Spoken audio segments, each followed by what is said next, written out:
Alright, welcome back ladies and gentlemen. You're watching Heroes of the Dorm, the Super 16, where 16 teams are battling it out in best 2 out of 3 matches to advance to the Epic 8 for many different kinds of prizes. We're currently following Burnt Toast versus Supreme Memes, and they are now going to be playing their second match here.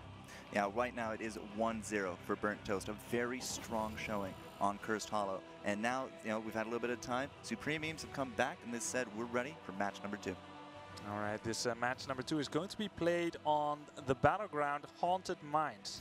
It's a smaller map and it's very interesting, and it's quite different from most of the other ones. It is definitely different. We're going to jump into a video to show you guys a little bit about what we're about to see here with this battleground overview. So, Haunted Mines, very different than Cursed Hollow. Only has 2 lanes available to them. A little bit of a smaller map. We had 3 before. This time, we're kind of condensing it down. There's 3 mercenary camps on the map. You're going to be able to capture them, and they will enlist and fight for you. But the big unique part is that it's a split level map. You can actually venture underground, and that is where the Skull Army is going to be. This is the big thing for the teams, because those skulls power those powerful golems, and those golems are going to be pushing down the lanes just like what we saw with the grave golems from Cursed Hollow.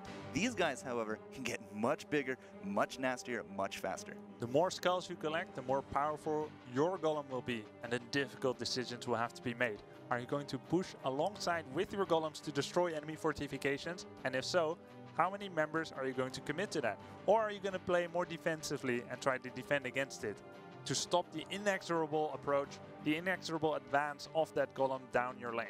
Yeah, because both teams are going to get golems. Doesn't matter if it goes 100-0, if it goes 50-50. Both teams will have the golems, so both teams do have to react. It's not just a one-off affair. I do hear, though, that the teams are ready to go. And with our first picks, this is, again, going to be very important as we jump into the draft. Who are they going to recruit for this match?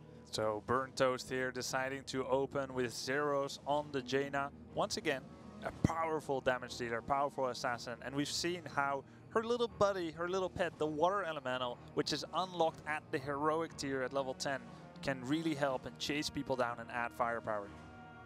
So it's going to be up to the Supreme Memes to answer that, and it looks like the newest hero of the Storm, it's going to be Sylvanas, the Banshee Queen, played out by My Red Scarf. This is a hero that is a very powerful split pusher, which means that she can be in another lane doing immense damage while the rest of her team is elsewhere.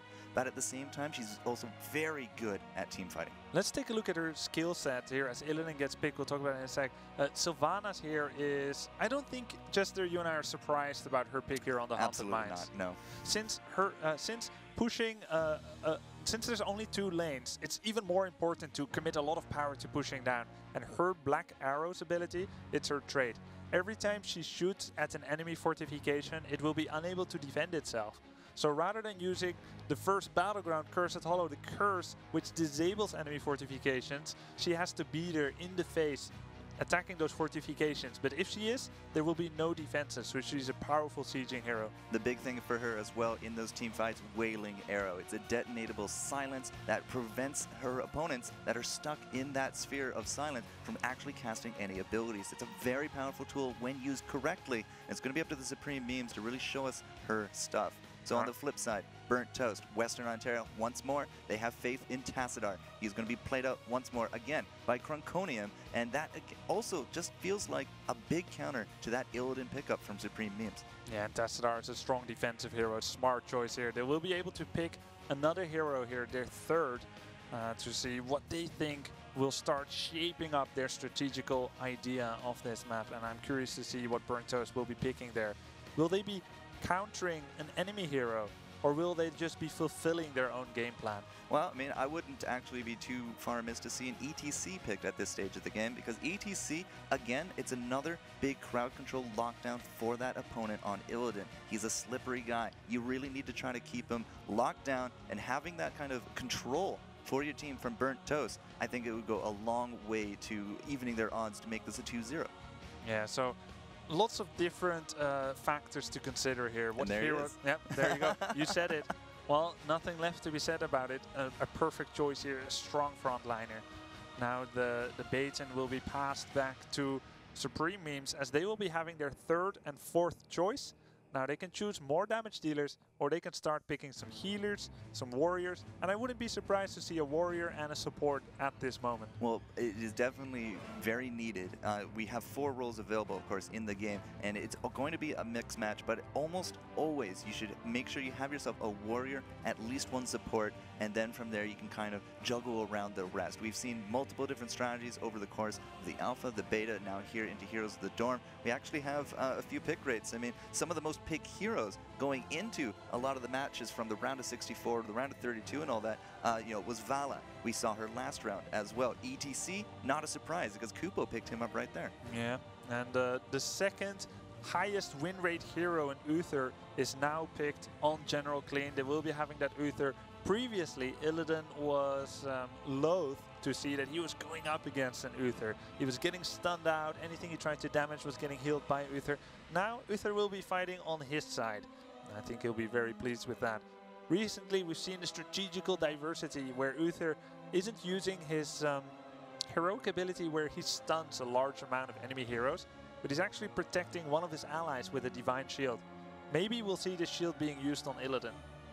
The Divine Shield on an Illidan is definitely a really solid strategy in the current game settings, and coming into this, I would not be surprised to see that whatsoever. For the warrior role, it looks like Insane is actually going to be playing Tyrael today. He was on the Diablo last round. He had a very solid front line, but he got picked on a lot by Burnt Toast, and he did go down multiple times. It's going to be up to now Insane to show us what he can do on Tyrael instead. And they, Tyrael and the Diablo, they're from the same universe, they share the same role, but how they play out is actually rather different. So different. I mean, Diablo is a strong, brawny, kind of wrestler character who can slap people around, he can charge into battle, and he has flames all around him, suitable for a Lord of Terror. Because, all these characters, they have a lot of lore and history behind them. In the story for Diablo, he is the Lord of Terror, the very inspiration for the franchise of Diablo, the game by Blizzard Entertainment.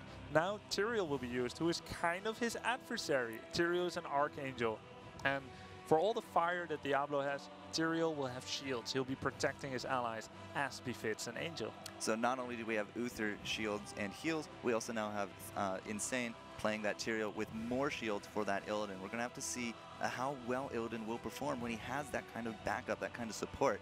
But on the flip side, Burnt Toast looks like they are very confident with that Lost Vikings pick. I will say Hat definitely played very well in the last match with him. You saw the Viking boat used at the appropriate times. He was able to deal out a massive amount of damage, and he was able to put up a lot of map presence. And to go with him, it will be now the support of Malfurion, completing again the double support team of Burnt Toast. Now, as much as Uther is what we call a burst healer, a burst support, he can give a lot of hit points and revive an ally from the brink of death. Malfurion is kind of the opposite. He is a grandfatherly character who cares just as much about everyone, and he can heal in an area of effect. When you have 7 bodies on the field, keep in mind Lost Vikings comes in the avatar of 3 different heroes. Malfurion is a very intelligent choice there to round it out. Speaking about burst healing, why don't you tell us a little bit about Rehgar? All right, so Rehgar is the last pick up here. Again, a double support composition for the Supreme Memes. Illidan and Rehgar, there's a dream team out there. Illidan, Rehgar, Tassadar. And the Tassadar was taken away very early. So the Supreme Memes, they're actually able to now solidify Rehgar, who is a very big burst healer, just like Uther. He'll bring a shield at level 7, and then at level 10, with that heroic, we're going to be really looking forward for his ancestral healing. It definitely packs a wallop of good health for his teammates. Now the stage has been set here, the heroes have been picked, but it's not all just about charging into combat and seeing who will come out on top. It's not one big wrestle fest. There's a lot of strategy in this game. You can go at the opponent in a direct fashion, or you can use the Lost Vikings to gather up experience in lanes where the opponent cannot afford to commit as many heroes to that. There are some complex game mechanics, so we'll try to explain them as best as we can, but Haunted Mines is the map, and we will be able to see when the players are going into the Haunted Mines to catch the skulls to empower their golem, Vikings may be doing something different. So we're going to see what these two teams can do once more, but the jittery movements here from Burnt Toast. They're so excited to be playing here in Heroes of the Dorm in the Super 16. Cronconium, Jirani, Hat, Zeros, and Kupo going to be making up the team from Western Ontario. Impressive that you could read their names under their dancing. Thank you, sir. All right, that was the blue team. We've got the red team, an easier task for me. Crone going up at the top lane. My Red Scarf and General Clean will be joining him for now, as will Vua on the Rhaegar. And Sane will be left at the bottom to fend for himself with those purple Archangel wings. And Sane will be tasked to defend the realm here at the bottom lane. They'll be popping up to see maybe if there'll be combat in the middle. Meantime, we go to the top lane, where 4 heroes will be hiding in this bush. Now, if you see the little eye above them, the little eye icon, that means they're hidden from view. The only way that you'll see them is they attack you. So this is an effective trap. Should the unwary adventurer travel too far from the blue side, there'll be a quick capitalization of that misplacement. Yeah, so when you're in that... They're doing the same thing on the left. Yeah, I mean, it's a very tense situation. I mean, we are up 1-0 here for Burnt Toast. They are leading this series, so they're not going to reveal their hand early. They're going to see if the Supreme Memes are going to actually try to be a little bit more impatient and try to rush a kill, but it's not going to happen. Instead, as you see, they break out of the bush and everyone just kind of scatters. Now, again, it's a 2-lane map. This is definitely going to be where a lot of that action is. In the bottom lane, however, we do got the Tyrael and that Tassadar from both sides, and they're just going to kind of do a one-on-one. This is a very common 4-1 split for the lanes because we're putting a lot of firepower in one, whereas we're just trying to make do in the other. All right, Insane and Cronconium are here facing off against each other, and it is...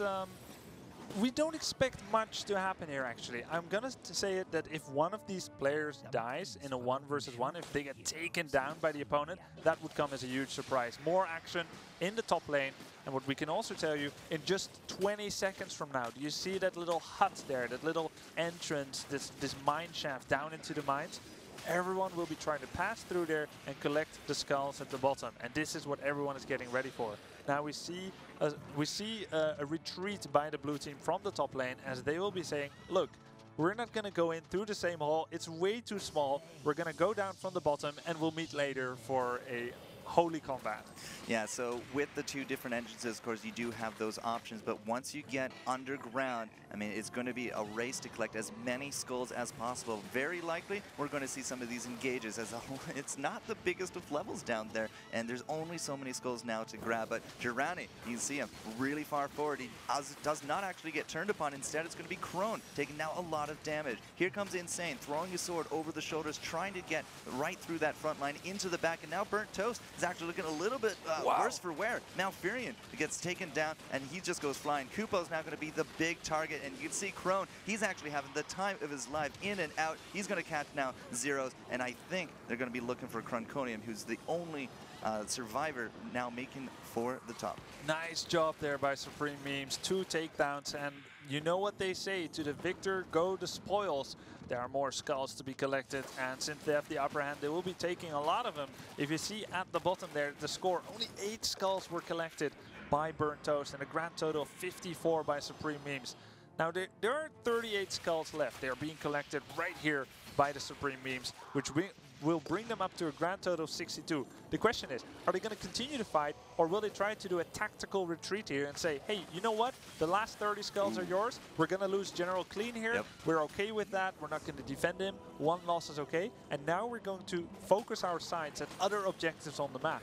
Now, there are a lot of small camps that we did just see, but this is the big granddaddy in that bottom lane. He's going to be the target for Burnt Toast, whereas the rest of the Supreme Memes, as you said, they lost out their Uther player. He went down, that's okay. He's going to come back. So what we do, we're going to go into the top area, and we're going to focus on mercenaries. And that's a very smart move here from the Supreme Memes. They already have more than half the skulls, and now that the Golem's been cleaned up, you can see it's going to be a much stronger Golem going the way of the Supreme Memes with 62 skulls. Yeah, exactly. And 62, yeah, that's enough. Your Golem is going to be a lot stronger. Now, important decisions are going to have to be made. If we look at Supreme Memes, Jester, they've got a bigger skulls collection. They're going to have a more powerful Golem, and they've also captured 2 out of the 3 mercenary camps on the map, which will be adding a lot of extra pressure. Well, they're about to, but yes. Yeah, they're going to capture this. Why are they waiting here? As soon as they step on the yellow circle, they'll be capturing it. However, they want to wait because they want to have them come as late as possible, which will give the Siege Giants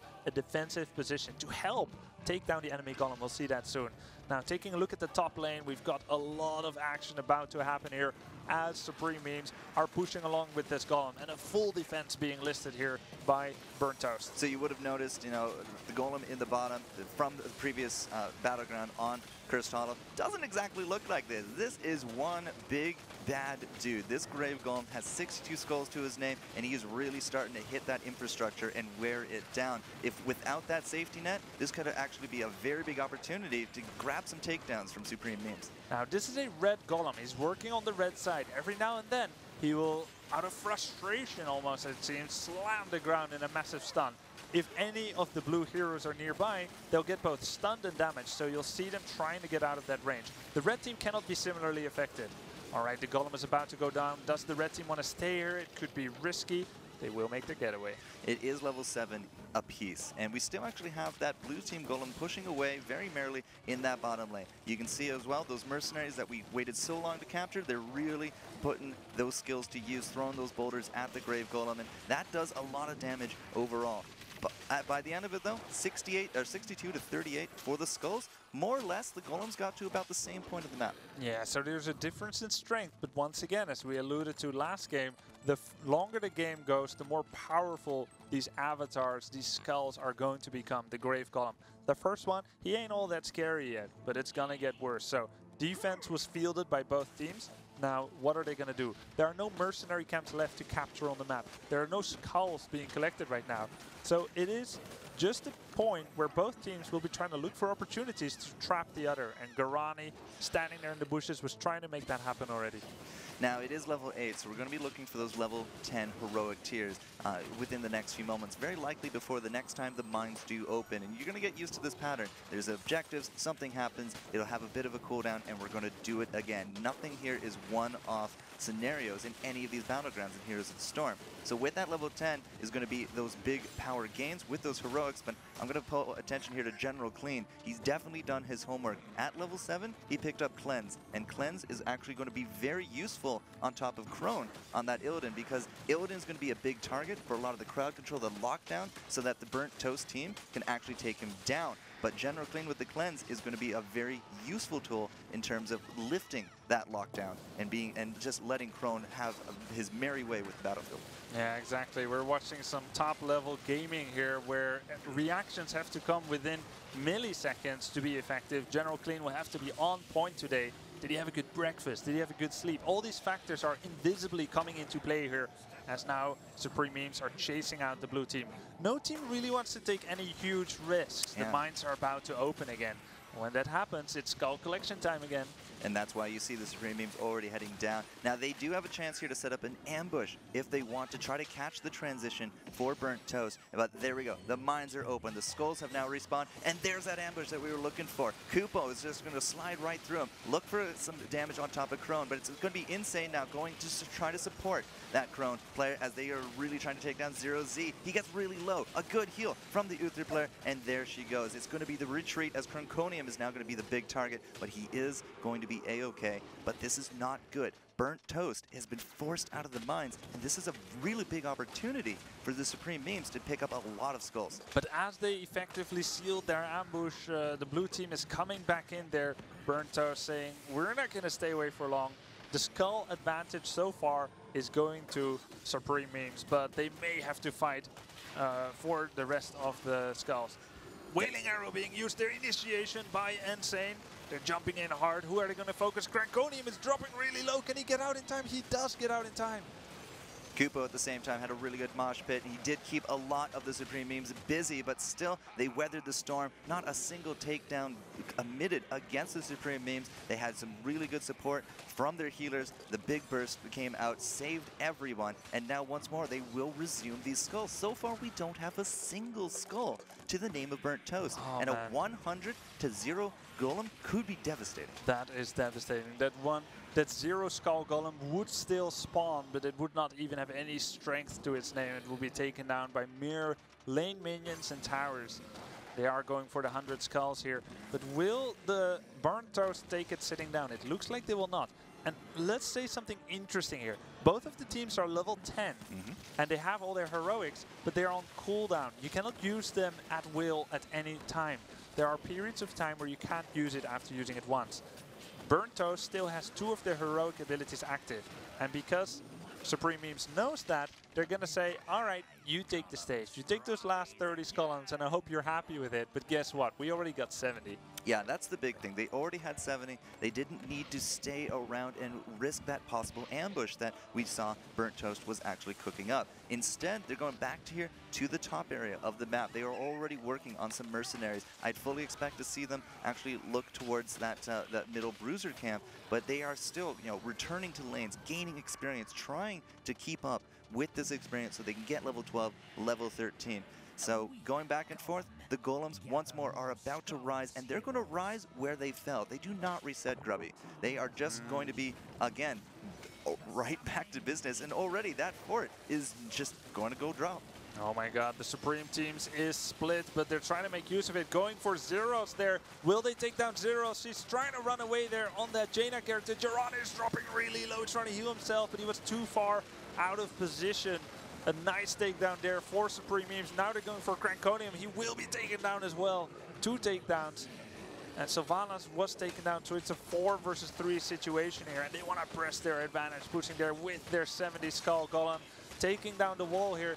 If this keep goes down, the Golem is going to be next to the core, and that is dangerous, Jester. Yeah, we're still early on in this match, so I don't actually foresee this Golem taking on that core, but if you can put him right next to it and get a really powerful Skull Golem, you're going to be in a really good spot, and that's what the Supreme Memes are doing. Kupo going in a little bit too far, just cannot weather that kind of damage. He's going to drop in. Zero-Z, he has come back, but unfortunately, Crone is just kind of dancing in and around everything. It looks like Zero's actually going to get out of that. Very well played from Burnt Toast. They were able to keep her alive. She's going to be on the retreat, but again, it's all about this big Golem. And while all of this fighting is going on, he's working his way on the keep, and there it goes. Now the other Golem is still alive too, and the bottom right, it's pushing by itself. Very few heroes trying to defend or attack. But as we mentioned, it only has 30 skulls. It did pretty okay. We're not going to shame-face him here, but... Got to the gate, yeah.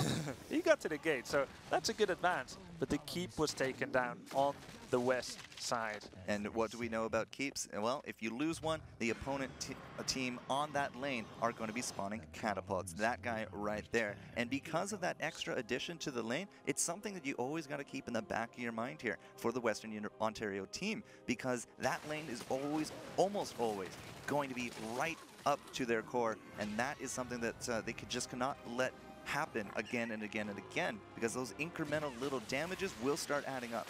Yeah, and as people are trying to play competitions, of course they would be loath to be distracted. That's actually what's happening here on the gameplay level. Next time, Haunted Mines are going to open once again. It's going to spawn skulls. They're going to be distracted by the power of those catapults that are pushing there at the top.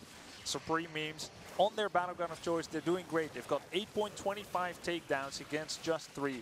The hero levels are the same, but they're further ahead with the fortification destruction too. And keep in mind, once the enemy core dies, it doesn't matter how many heroes they've got on the field. The enemy core down, that is the objective. That is the game-winning condition. And they're a little bit closer to doing that, Jester. And part of the beauty of Heroes of the Storm is decisions. You always, at every turn, have to be making decisions. What are we likely to see? Well, it looks like Crone is deciding that it's time to fight. He's going to go up there on top of Kupo. The stuns from General Clean do keep him locked up, but there's no mosh pit yet. There's the Judgment on top of Zero-Z. They are consistently going again and again on top of the Jaina. But there goes Crone. He's down. General Clean is now actually going to get turned around upon as well, and this has not gone the way of the Supreme Memes at all. A disastrous resolution to this initiation. 3 heroes were taken down on the side of Supreme Memes. You can see that right there under their name.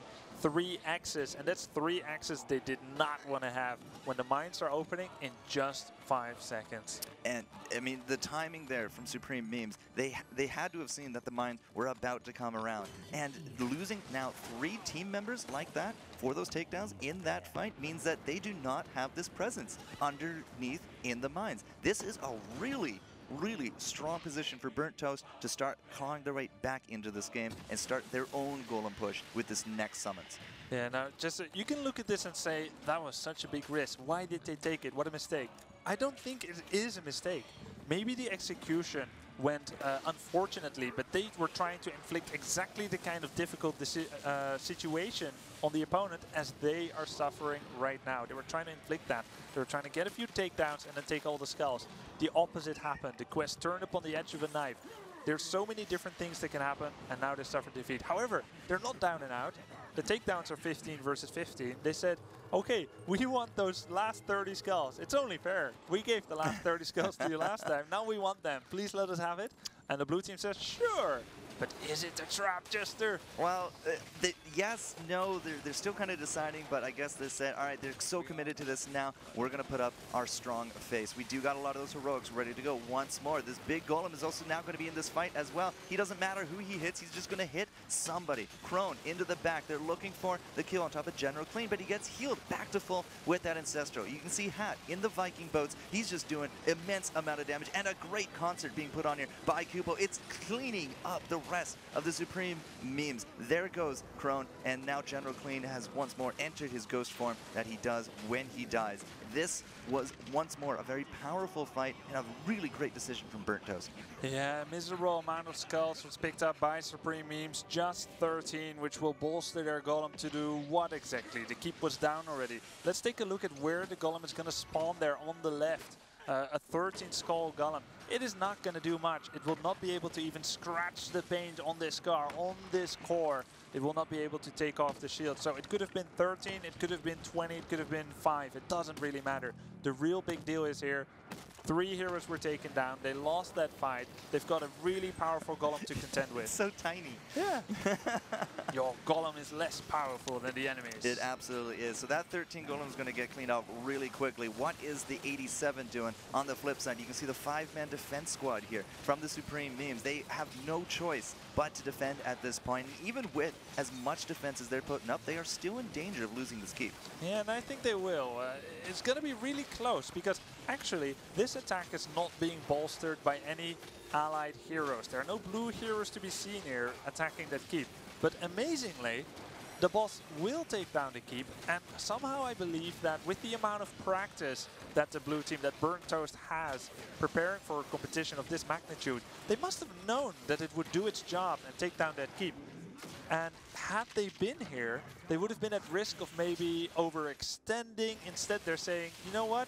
This boss, this Grave Golem is going to do its job. We're going to capture a lot of mercenary camps during this. They're taking other objectives. And what do you think about that? Well, I mean, map control is definitely a big factor when it comes to games like Heroes of the Storm. If you're controlling the map, you can really dictate where your opponents can go, where they can't go. You can predict where they're going, set up ambushes, and really as a team, you know, sticking together, being as one mind is going to do a lot more powerful things into the later game. They knew 16-minute golem, that's strong enough. 87 skulls, that's a really strong unit that the enemy team has no choice but to defend. So they played it safe. They took down the 13 skull, didn't suffer any core damage whatsoever. And remember, on the back of the last 2 team fights, we went from, what, 2 to 10 takedowns within the last 2 big engages. Right now, the momentum is really flowing here for Burnt Toast.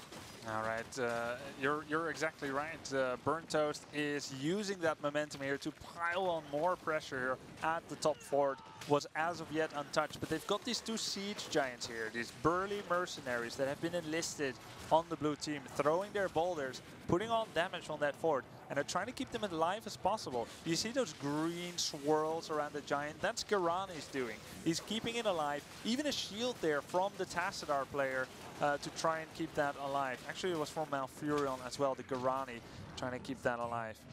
Yeah, it's between shields and heals so far, this late game presence has really started working out very well for Burnt Toast. And as I said, we're playing really safe. There's no risks being taken back and forth. And now the mines are going to be opening. Oh my god, risk will be taken once again as an initiation has been started by the red team. Supreme Memes jumps in, but are they ready to take on the hordes of this bull? A massive stun ult there from the Uther player. But he has been taken down. We've still got a 4 versus 5 situation. They're trying to take someone down. Draconian getting away there with the phase shift. but he will get taken down. Down and dirty fight, very chaotic. It's 3 versus 3 now. Who is going to pick up the pieces here? The victor will go to collect the spoils, the skulls there. Crone is just ravaging the enemy team, going over Garani and trying to get away, but he will not be able to get away. Vua jumps back in, but the fight has been done. It's over.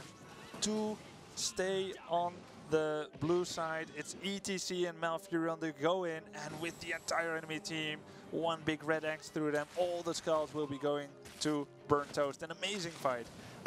Not entirely too sure all the skulls, but we really do have a good head start here. Jirani and Hat, the ETC is off wandering around as well, just really cleaning up a lot of these camps. Now, just the fact that one of those Vikings even got right to the end of that fight. There were so many takedowns going back and forth. It was an absolutely crazy fight, and it was, once again, it was the Supreme Memes that started that fight. Had they actually been able to take it and get a really big golem, they would have been able to end the game with ease. But because they did not take this fight, they are still once more just trying to find a way to end this game in their favor, because it is 1-0 for Burnt Toast, and this is, you know, Supreme Meme's last defense. If they cannot make these last few fights work, if they cannot put any skulls on the table, well, it's very likely then that the golems are just going to outpush them. Now let's look at what's happening here. We saw a teleportation back from Burnt Toast. I think they were worried that there was going to be a concerted effort to try and take down the enemy core without even using golems. So they pulled back. They were playing it a little bit safe. They want to secure their lead, as you said. If they take this game, they will have knocked out Supreme Memes. Supreme Memes once again being caught in a vulnerable state. Divided attention, going for that golem there. And we'll have to fight to get those skulls from the opponent. Now there's something else to take into consideration here. The Supreme Memes, unfortunately those last 3 team fights have not gone their way. They are now facing a Storm tier talent granted team on Burnt Toast. They are level 20, and that is the other second big power spike. All right, Insane jumps in on Garani, but he's being shielded effectively. Kupo will go down. Oh my god. Insane is getting saved from the brink of death there. Crone, he needs some healing. Can his team provide for him? They're jumping in. No, it's not on time. Crone goes down. And there is a split here. My Red Scarf caught on the wrong side of the fence. Insane will go down. He's now in an ethereal form. He will explode upon the enemy, but it's not enough to take down Garani. Uther will be destroyed as well. Vua, once again, the sole survivor. He's not jumping back in there, not this time, but will he be able to get away? It doesn't look like it.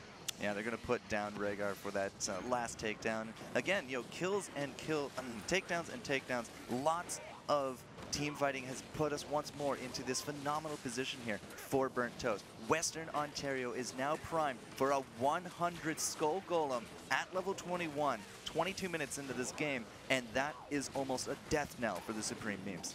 Yeah, indeed. There's 2 more skulls left to be taken. Garani will take them. That's 100 to their name, and it's just as you said.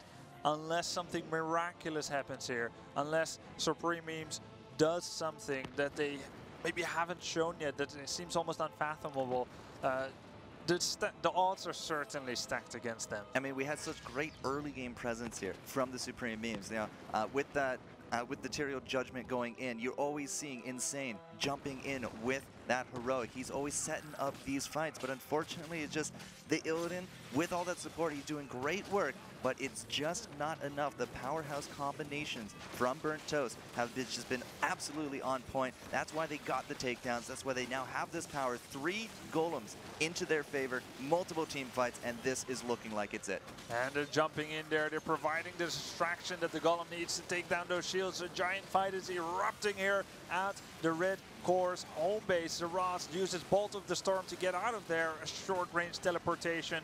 Oh, and a beautiful marsh pit by Kupo. The moves.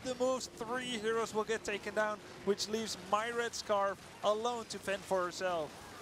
And that will be that, ladies and gentlemen. A 2-0 victory as the core explodes from Supreme Memes. It will be Assumption College as the first casualty here in the Super 16. And Burnt Toast advances to the Epic 8 next round. A wonderful victory there. Oh, that was insane. That was very well done. Even when they were down in the beginning, they were not out. Yeah, and I mean, that's just a lot of the saying for the team composition that we had there from Burnt Toast. I mean, they didn't exactly have the biggest of the early game characters, but they definitely blossomed past level 10, past level 13, where those big power gains do reside. They really were able to turn that game around, and this was the choice of Assumption College. This was their map, and I gotta say, their composition, it really did actually have a lot of synergy. They had the Uther player, General Clean. He was able to do some really good healing numbers. He had the cleanse. Illidan was all around that battlefield. He wasn't locked down once. That is to their credit. Unfortunately, you know, Burnt Toast with that double healer, Malfurion is really the big key there for them. Yeah, I think Supreme Memes played well, but they just got outplayed anyway, and that's the part and parcel of competition. We're going to take a look at the final score here. Burnt Toast 2 versus 0 on Supreme Memes. They availed themselves heroically, but they will get taken out, knocked out.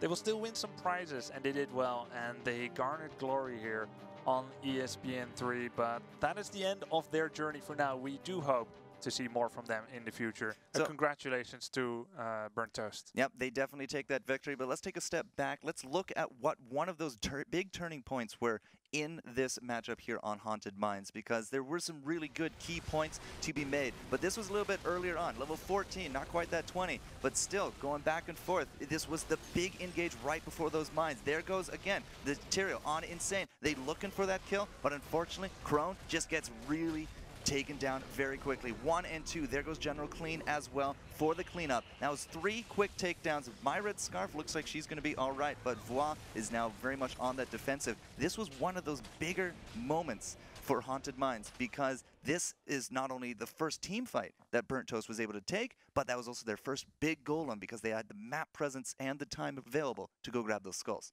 Yeah, and as the timer goes on, the golems get more and more powerful, so you can lose out 1 or 2. But if you keep your resolve and you definitively win a team fight, yeah, you can get back into that game. All right, so again, there's another big turning point right there at the end. We're going to take a quick recap there at level 20 when we had Burnt Toast going really in for that kill. Oh, sorry, level 19, it was just before, but either way, look at that mosh pit. Is doing fantastic work. You can see the Tranquility healing up every team member of Burnt Toast. Good heal on top of Insane. He's going to keep him in there with Crone. This was actually looking really good for the Supremes, but by the end of it, Insane went down a little bit too quickly. They were able to take down Cronconium in the back. Crone, once again, having his way with that battlefield, was not really locked down. My Red Scarf do trade out for one of the Vikings here, but it's now just the Rhaegar with Voix and Crone on this Illidan, and 3-on-1 Illidan, it's just not going to work, and Voix coming in just a little bit too late to save him. This was the last big push that pushed us to 20 here for Burnt Toast, and they were able to take the win from there. Have a few little things go differently, and that could have looked so different. It's a kind of effect where if you just manage to take down that one hero, it will give you a little bit of an advantage to take the next one. So just 2 heroes survived for Burnt Toast, but that was enough, and it was so close. It was really wonderfully done by both. It was 2 1/3 because of that last 2 Viking. 1/3. Yeah, that's right. Those Vikings, those bodies. I mean, if you can't take them all out, they're still going to be able to do exactly what every other hero in the game can do. He just, you know, might not have the stats, might not be worth as much, but when it comes to skulls and collections, he's still right there at full power. Yeah. I haven't seen a lot of the Lost Vikings use on Haunted Minds, and they were not necessarily using it just to split them up. He was just using all the powerful abilities that they have, that heroic, the longboat raid, where they all jump inside a Viking boat and they shoot powerful explosions and projectiles at the opponent, and they always used it at the right time. Did a lot of damage on the enemy team. So, good game, well played to both teams. Congratulations again to University of Waterloo, because they are, not Waterloo, my apologies, Western. Yeah, Waterloo is, well, they were here in the top 64. Again, Ontario, lots of Canadian teams. I do apologize. Either way, when we do return, we're going to have match number 2 ready to go, because it will be University of Texas Arlington taking on the Arizona State. That is going to be a hype match. All right, looking forward to that right after this break. Absolutely.